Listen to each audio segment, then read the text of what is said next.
What's up, y'all? Welcome to a bonus episode for Outsiders Opinions. We are joined by our second ever guest appearance. He is a basketball enthusiast and a Warriors fan since birth, so he is not a bandwagon and a Dallas Mavericks fan. That, of course, is Tim. Thank you, Tim. Great to have you here. I'm so glad to be here, boys. I'm glad we're doing this. Thank you for the invite. Yeah, no problem. I mean, the playoffs have been crazy so far. So, what have your thoughts been? Hoo-wee. For the series that are going on right now, for the Utah Clippers series, I had the Clippers beating Utah in six, and right now it's not looking so good for the Clippers right now. And another one that I think I'm gonna get right was Bucks in six, and now that the Bucks have tied the series today, I think they could get two more and pack up the Nets. I'm very excited for those two series, mostly. Yeah, Kevin also had the Bucks, and then I have the Nets with Mm, KD being the only one of the three left healthy. yeah. It's going to be a little bit of a challenge. I hope Joe Harris, Nicholas Claxton, uh, Blake Griffin, and crew can bring me a win. I had Nets in six. I also had Clippers like you in six. I think we can pull it out. Yeah. They beat the Jazz the other day by Whew. 16, and um, Donovan Mitchell's the only one I worry about on that Jazz roster. If Kawhi or some other great defender on the Clippers can just stifle him, I'm confident that they can move on. Today, the Suns destroyed all hopes of a Nuggets comeback, and uh, I guess the MVP goes out again. Yeah. It's been a while since that happened, Right. but MVP swept. Tough. What about you, Kevin? Yeah, I was very excited to when Tim mentioned the Bucks because that's who I have, and if the Bucks can win, I knock out Austin's Nets, who he Oh has winning yeah. the championship, and then I can hopefully come back in our overall rankings versus each other. And then I have Utah. I'm hoping Mike Conley can come back because Yes. it was great to have Mitchell back steal those two games without Conley, but he really needs the help. And then the Clippers, they were just knocking everything down, and that's what scares me because Batum was hitting threes, Paul George was got 30, so not as much of a surprise for Kawhi to have 30, but Paul George is facing that uh, tough uh, tough series he faced last season in the playoffs, so he's got a chip on his shoulder. Yeah. So, Tim, what did you think about the first round? First round. I guess I'll talk about the Phoenix and Lakers series first. Okay, so I'm a LeBron fan, but I'm not the biggest LeBron fan, of course. So I get a little excitement when I see him go down in a playoff series, especially going down in the first round ever in his career. It brought me a little joy. I was a little sad for him because AD was injured, and a couple role players throughout the series were injured as well for him. And nobody really stepped up for him, with Kuzma putting up 2 points, KCP putting up 2 points, KCP putting up 0 points in the game before that game. So, I mean, it was just. It's really. I mean, you don't want to see a legendary player like LeBron James have to suffer through like roster. No, I'm not going to say that because the Lakers roster is good, Issues? and I don't know. I don't like anybody that says the Lakers roster was bad.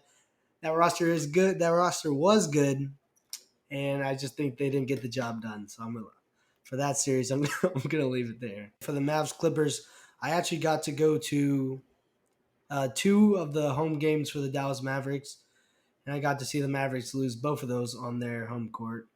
And for the game, I think it was game four, they looked like they had zero heart at all, and it was just deflating and really made me think that there's no chance they were going to win that series, and they didn't end up getting the job done. So it's my main thoughts from the first round. Mostly, I didn't really watch any of the East first round. Yeah, I mean, the two series you mentioned were both LA series. I mean, that's a prime town and a prime town that needs winning on one side because the Clippers, I mean, have never made it to the conference finals. They're a team that the Lakers hold all the weight in that city, even though they played in the same arena. So now the Clippers have a Yeah, chance to move on and make their own history without being the younger brother of the Lakers. I know how you mentioned like Literally. LeBron and while he didn't get much help, I don't know if you watched our previous episodes. I said that if Anthony Davis was out, they were going to lose in the first round, and it worked out. I was right. I had the Suns winning round one, and I had them going to the Western Conference Finals, and they did. So we'll see what they do against whoever Yeah, they they face, did. either the Clippers or the Jazz. But our predictions are looking good so far. Yeah, he called that out like 3/4 of the way through the season. Like that's Mhm. been in our intros for multiple intros for a long time. So Austin was the first one to call it.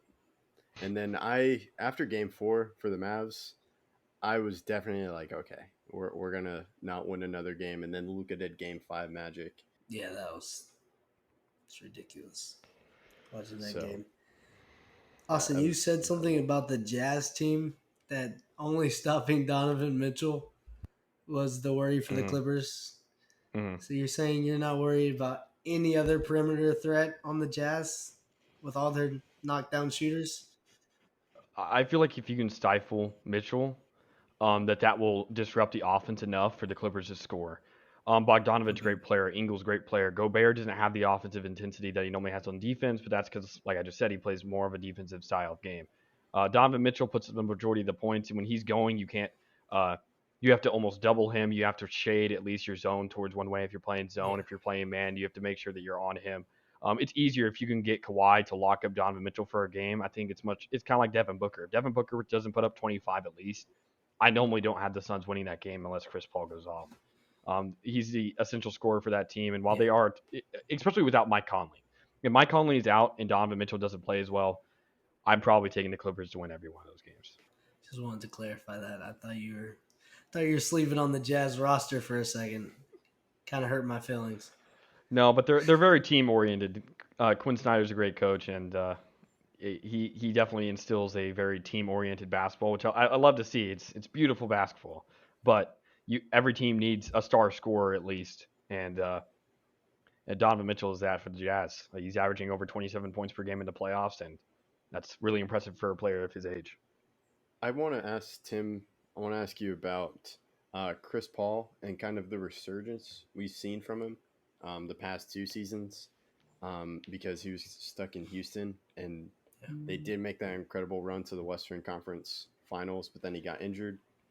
And then, what are your thoughts on his pairing with Devin Booker? Okay, I'll touch on Chris Paul the last couple of years.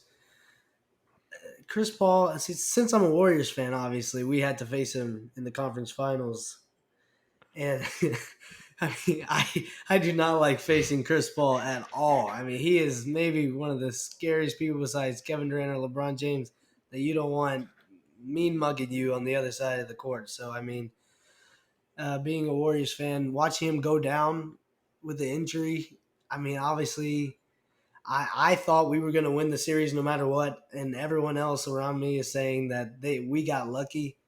I don't feel that way. I know Chris Paul is a great player, but I didn't. I felt like the Warriors were going to close it out no matter what. I I don't use that Chris Paul excuse, but based off the Chris Paul and Devin Booker pairing, I can't believe how well it's working. Really, I really didn't see it working that well, but the point guard himself can pair up with any superstar really and make it look really good. And Devin Booker's just a bona fide star ready to be a superstar in this league. So I love the pairing. Do you think that adding a championship to Chris Paul's resume will raise him a lot in all-time rankings, a little in all-time rankings, or what? What are Are your you thoughts on talking that? about all time players or point guard?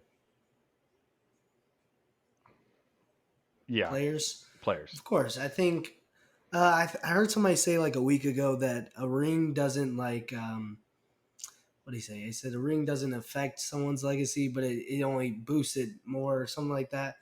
I feel like Chris Paul without a ring is still one of the greatest players of all time. And Chris Paul with a ring obviously will be boosted more. So, I mean, if Chris Paul is able to get a ring, that would be really good for him in my book. So, that's all I can say for that. Who you got winning the finals? I know Before that's the super early, but it just is wondering. early. But before the playoffs started, my dark horse finals matchup was the Utah Jazz versus the Miami Heat, and obviously the Miami Heat are gone. So my dark horse was not good. Um, my actual prediction, was Nets and Clippers, and I don't know how that's gonna work. But right now, I really want the Phoenix Suns to win the championship. I want the Phoenix Suns to win the championship. I'd be fine with that. It seems like you and Austin share the same thoughts on Nets and Clippers because that's who he had. He's cheating. He's cheating on homework. That's my Oh my prediction god! too, Tim. On the video, like you can go back to the video I did, and I I had Nets saw it. versus Clippers in the finals. Like I said, I had the Suns going to the Western Conference Finals, and I also had the 76ers going to the Western Conference Finals. But yeah, I mean, I guess you were looking at my homework. But Well, what do you think the Hawks have to do to win the series versus 76ers? I know you don't talk much East, but they really seemed stifled in Game 3. Trae Young wasn't performing as well as he normally does. I credit that to Ben Simmons' great defense, but what do you think they're going to have to do to overcome Philly? I really didn't think the 76ers did a lot to prove that they're so like a really um, a lot better team than the Hawks. Really, they just started knocking down a lot of shots compared to the Hawks that were missing wide open threes. And I was like, well, the Hawks can make those threes easily. Like Bogdanovich missing those shots over and over again. It won't happen on a back to back game. So I wouldn't say the 76ers got lucky to tie the series, but, or I'm talking about the 1-1 game. I wouldn't say they got lucky, but I would say the Hawks were missing easy shots that they can easily knock down. If Trae Young, he won't put up performance like he did the last game, I'm sure he'll knock down his shots, get his floaters going. And once he gets his floaters going, then the lobs start going, and then he kind of becomes unstoppable to guard. So I'm sure the Hawks. I have the 76ers beating the Hawks, but I think the Hawks might pull it out on this one. Yeah, that's my final prediction. interesting. Do you think anybody can beat the Nets fully healthy?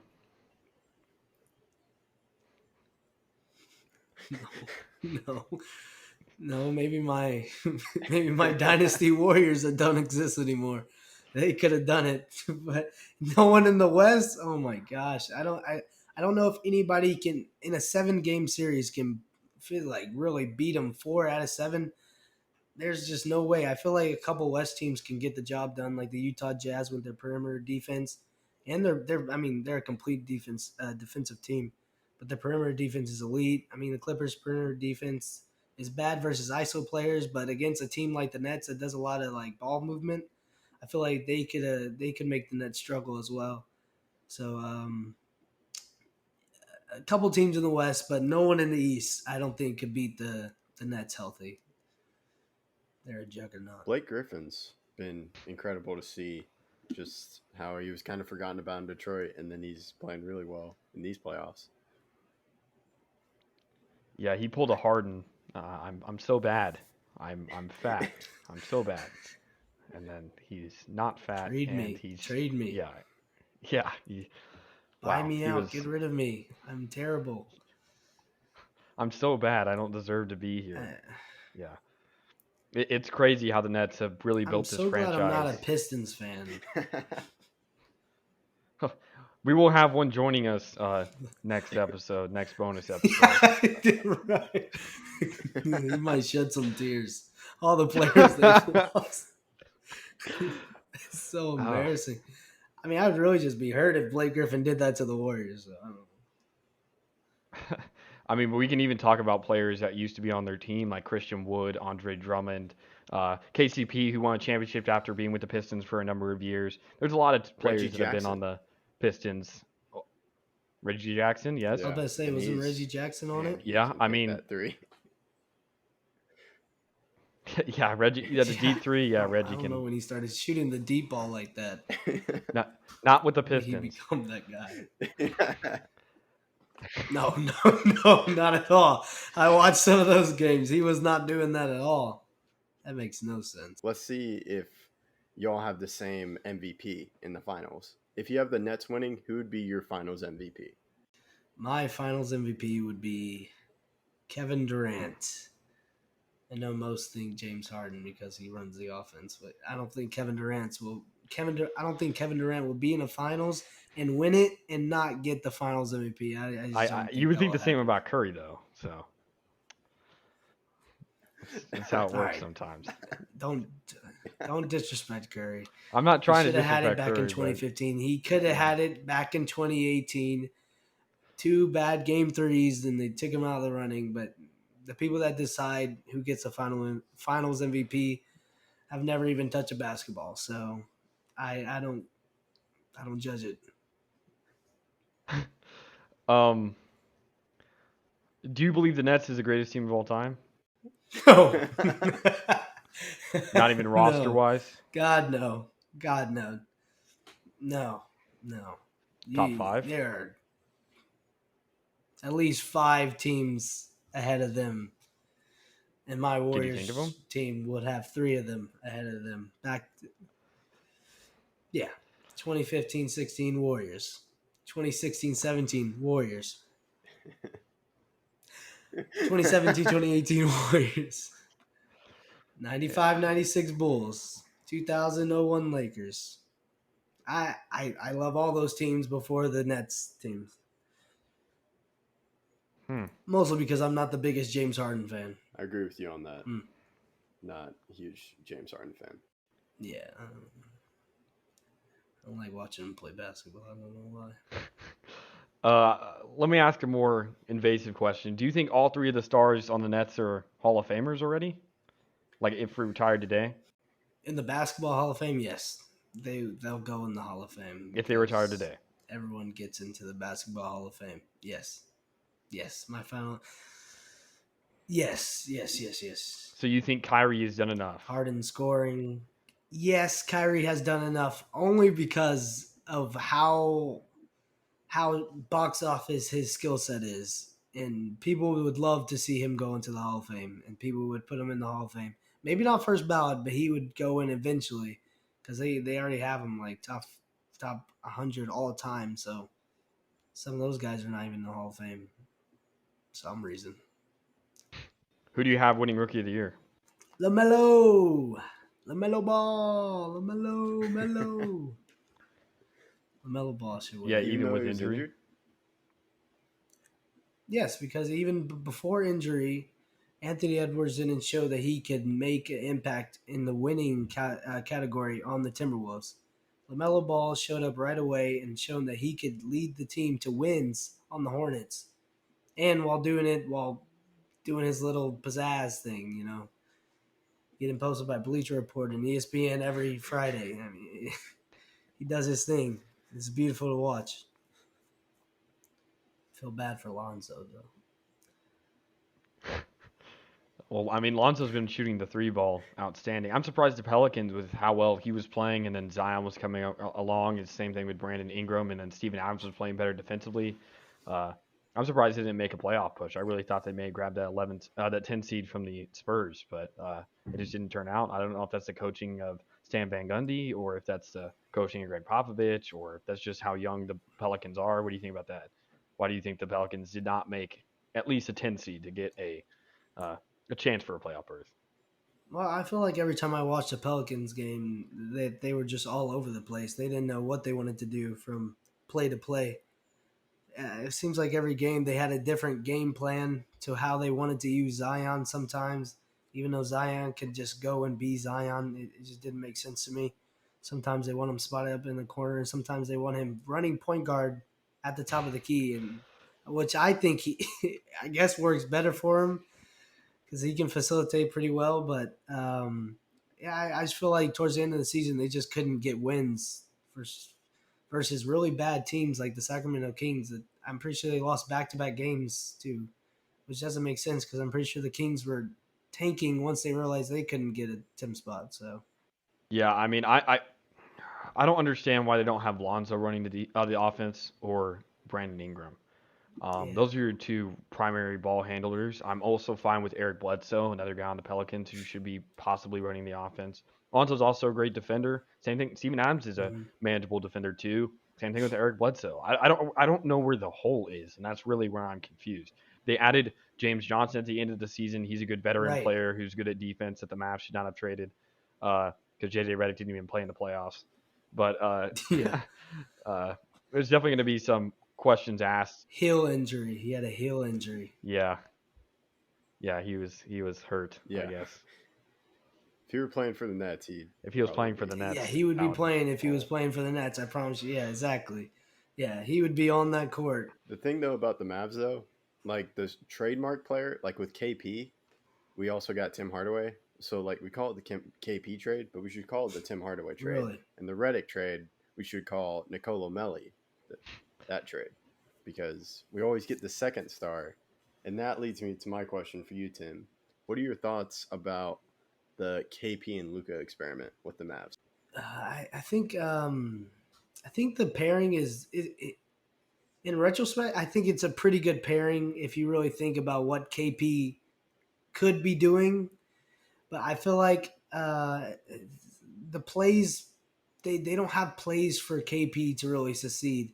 If you go look at like the playoff games, and Luca and KP and Luca are doing the pick and roll or pick and pop, KP is KP's wide open, but Luca usually decides to either drive contested or take a contested step back three instead of hitting KP. It's possessions like that that I feel like KP has the right to feel disrespected.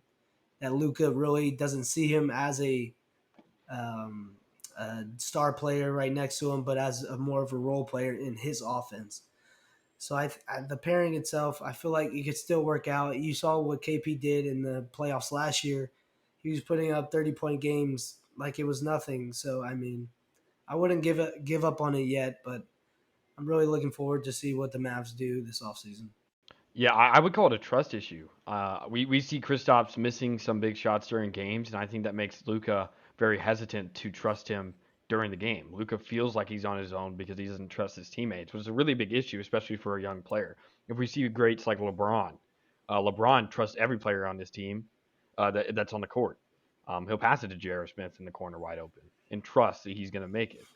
Not every time. I mean, J.R. Smith's a very weird player. He's either going to take a dribble to the right and fade and somehow bank it in, or he's going to airball a wide open three while he's standing there. But I mean, he won a championship, so uh, I feel like Luka needs to be more trusting of his teammates. I think that's been an issue with him, but he's such a great scorer that I feel like he thinks that he can do everything.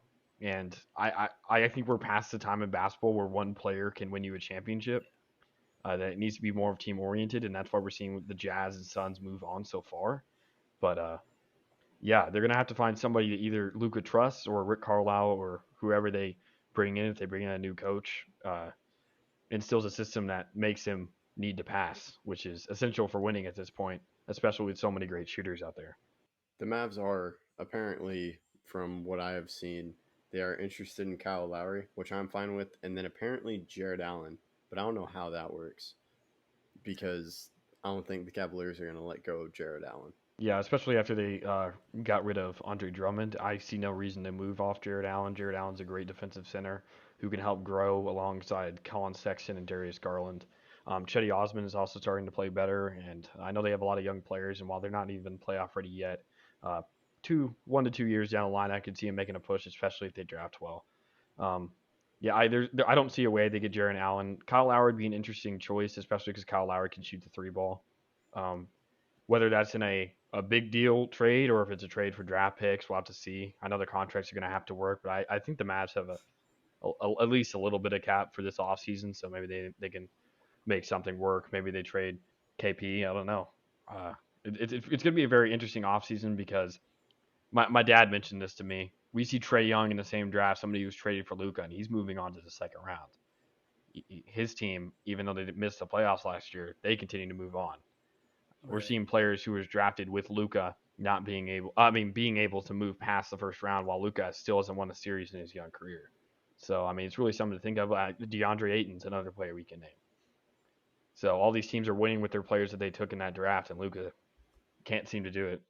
You don't think the Hawks? You don't think the Hawks built better around Trey Young than the Mavs did around No, Luca? I think the Hawks did a better I job. think they did. I think the Hawks definitely did a better job. Yeah, 100%. Yeah, Yeah. Danilo Gallinari, Bogdanovich. so that's a little less blame off Luca. It's true, definitely 100%. Right. But that's what I'm talking about. Why they may get rid of Rick Carlisle, Don Nelson. This is their fault. I'm not putting everything on them because the players play the game. The general managers and Yeah. coaches don't play the game. However, those Hawks teams, the Hawks team is better. If we go to the Suns team's 100% better. Those are teams that built well around their player that they drafted. Mm-hmm. It helped to have Devin Booker there, but DeAndre Ayton played better during these playoffs than KP did. He's playing well defensively. He's grabbing a lot of boards, unlike KP, who was averaging like 4 for a stretch there. But I don't know. It just seems like teams are doing better to move on uh, with their rookies or young players. There's a lot more young players who are stars, like Donovan Mitchell, who are getting a lot of playoff experience, while Luka still has yet to experience the second round or further. Um, the Mavs are going to have to make some move to make that happen, but we'll have to see what they do. And to your point, the two trades we mentioned when we mentioned the Reddick trade, Josh Richardson trade with Seth Curry, though, like that's Oh 0 my for 2 god. from Donnie Nelson last year. And then Whew. onto a lighter note, the 2018 Oh my NFL draft, god. NBA draft. Here are the top 5 players selected. Number 1, Aiden. Number 2, Marvin Bagley the third. Then Luca, Jaren Jackson Jr., and then Trey Young. That rounds out the top 5. So 4 out of the 5, quote unquote, yeah, they all made the playoffs Yeah. because the Grizzlies made the AC seed. And it's hard to blame Yeah. Jaren Jackson, as not only is he not the best player on his team, but also he's injured for the majority of the season. The only thing he really needs to fix is foul issues. In 23.5 minutes per game, he's averaging 3.8 personal fouls per game. I just know that off memory. It's an insane amount of fouls. If we go to someone like Ben Wallace, one of the greatest defenders ever, he was Yeah. only averaging 2.5, and then season where he averaged 39.3 minutes per game. So when you Oh double the boy. minutes, and Ben Wallace is averaging a foul and a half less, and he's supposed to be one of the roughest defenders ever. He's supposed to be somebody that is a hard defender, but Ben Wallace got all ball, and Jaren Jackson somehow is hitting the arms a little bit more. He's a great defender, and he'll be an essential part to the Grizzlies as they move on, but we'll have to see what they do later on. As they got knocked out by the Jazz, who's more of a team oriented, but I want to touch on that Kyle Lowry trade real quick.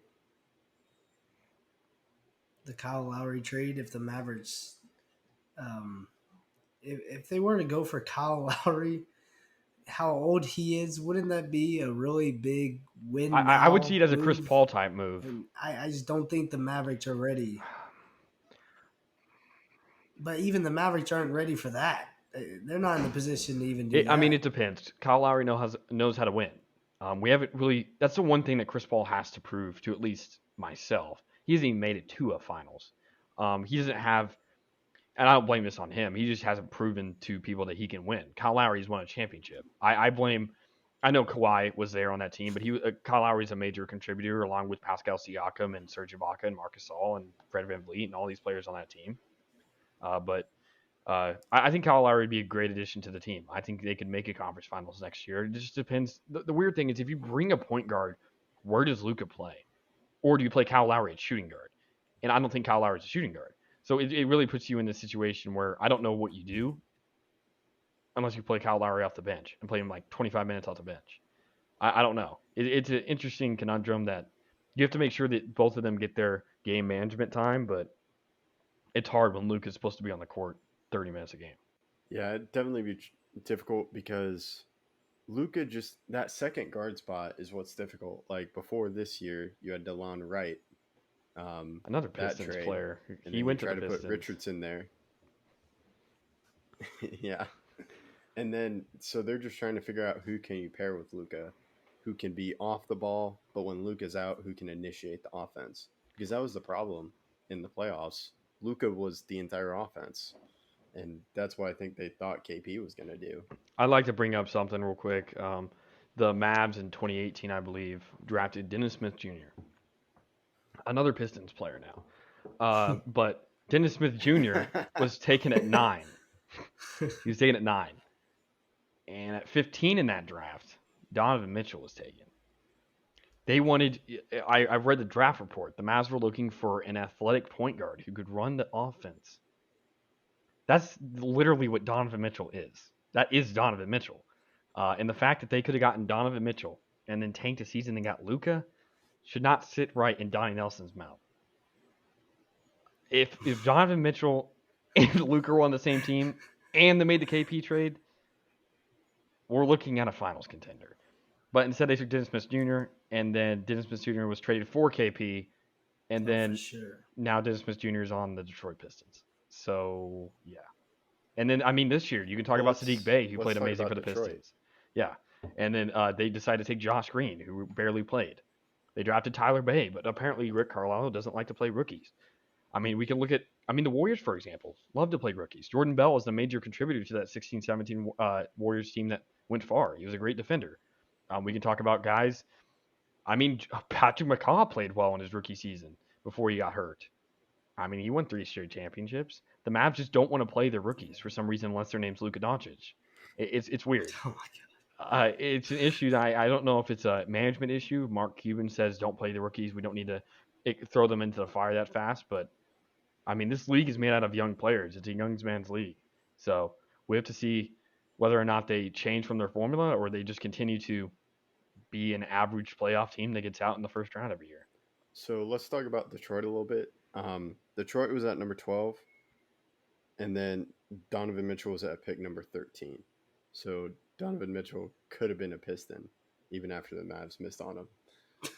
Sick. So just you should save that for our next. You talked about Sadiq Bey. The Pistons got rid of the GM that drafted Sadiq Bey. Yeah, that's not the greatest decision. Another great player that plays for the Pistons that's young is Saban Lee. Very young point guard. I think he's pretty good. Sekou Zimbabwe, or I don't really know. I said Sekou, but I don't really know how to say his last name. He's an outstanding young player. I really thought that they were going to bring back Christian Wood, but Christian Wood decided that he would rather go to another terrible team in the Rockets. I guess because he assumed that James Harden was going to stay, but then James Harden got fat. But they also have Jeremy now, Jeremy Grant. If Jeremy Grant was still in the Nuggets and they still had Jamal Murray healthy, the Nuggets win the championship. Yeah. I think that team could beat the Nets. I think that's a team fully healthy that could beat the Nets. Very mad. Yeah, they kind of left them. I thought that was a very selfish. It wasn't a winning move. It was for money. Not gonna lie. It wasn't even. It wasn't even for money. To be a star on the team. Didn't they have same contract? Yeah, that's right. Yeah, no, they matched it. He said he wanted to be the star on the team. It's like, dude, I mean, I couldn't believe he gave up such a great opportunity, like being in the Nuggets organization. He decided not to win. They were a couple shots away from being exactly. That's ridiculous. Apparently, it was because he didn't play. They played Michael Porter Jr. over him, where he was mad about. Well, really, what could have happened this season is that both of those two start, and they bring on Paul Millsap off the bench. Paul Millsap is towards the end of his career, easily. But he's still a good player. I'd still love him to have him on the team because of his veteran leadership. He's made it to a few conference finals in his time. I don't know if he was on the 07 Jazz. I know he played for the Jazz for a number of years, and he went to the Eastern Conference Finals, my bad, in 2015 with the Hawks. He made a couple All-Star games with them. But he just isn't the same player. We're seeing that he's moving on to his older age. He can still shoot a little bit, and he's definitely worth playing, but he just doesn't have enough energy to play as long as he used to. And if they had Jeremy Grant starting him at power forward with MPJ at small forward, and then have shooting guard Will Barton and point guard Jamal Murray and center Nikola, that team wins a championship. I don't see what team takes that down, especially with their bench being good defensively, Monte Morris and crew. I would be surprised if anybody took them down, but we're never going to get to see it because, like you said, Jeremy Grant was selfish. Or at least decided not to win. We'll put it that way. So I think that concludes our part 1 bonus.